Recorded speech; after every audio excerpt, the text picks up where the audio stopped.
In Chapter 12 today, we're going to take a look at stable electron configurations and charges on ions, and it's going to be a really quick review.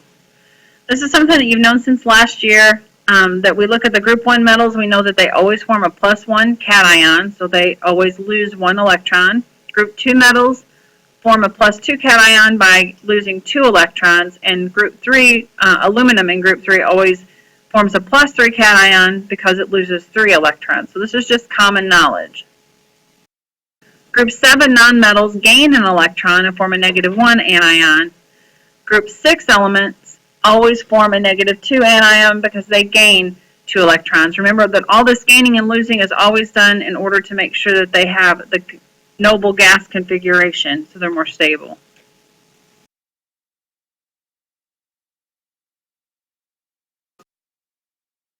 We talked about a little bit in the last chapter how ions are formed and that they become like noble gases.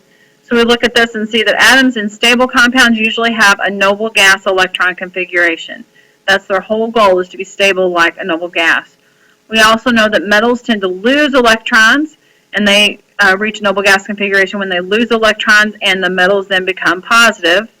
And then nonmetals gain electrons, and to reach their noble gas configuration, gaining electrons causes their ions to become negative.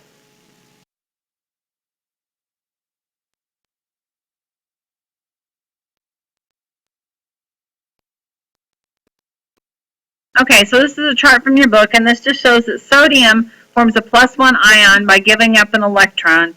That means that sodium's electron configuration using the noble gas configuration is neon 3s1, and if it loses that 1 electron, it becomes the noble gas configuration of neon. Magnesium tends to get rid of 2 electrons. Magnesium's noble gas configuration is neon 3s2, so we get rid of those 2 electrons and it becomes like neon. On the other hand, when we look down here at a nonmetal like oxygen, oxygen tends to gain 2 electrons and become a -2 charge. Well, oxygen's noble gas configuration is helium 2s2 2p4. If it gains 2 electrons, those 2 electrons will fill up the p orbital and becomes helium 2s2 2p6, which is the same thing as neon's noble gas configuration. So just a couple more examples with the aluminum and the fluorine to help you understand that concept.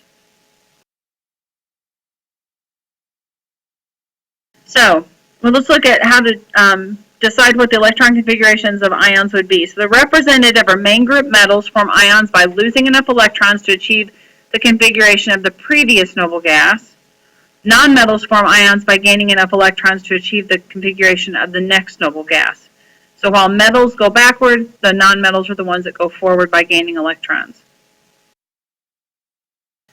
When a nonmetal and a group 1, 2, or 3 metal react to form a binary compound, the ions form so that the valence electron configuration of the nonmetal achieves the electron configuration of the next noble gas atom.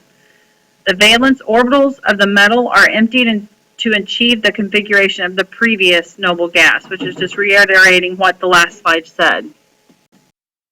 When 2 nonmetals react to form a covalent bond, they share the electrons in a way that completes the valence electron configuration for both atoms, so that they both tend to have the same electron configuration as a noble gas. All right. Predicting formulas of ionic compounds. Chemical compounds are actually electrically neutral. It's overall charge of 0. So if we look at these, and these are common ions with noble gas configuration, so lithium and beryllium are both going to become like helium, sodium, magnesium, aluminum, oxygen, and fluorine. They're all going to have the same electron configuration as neon. So when they react, and the only reason we would have ions is if they were reacting with something else, they tend to form an electron gas configuration. Noble gas configuration. All right. So what is the expected ground state electron configuration for tellurium with a -2 charge? Here's our possibilities. Let's look at tellurium on the periodic table.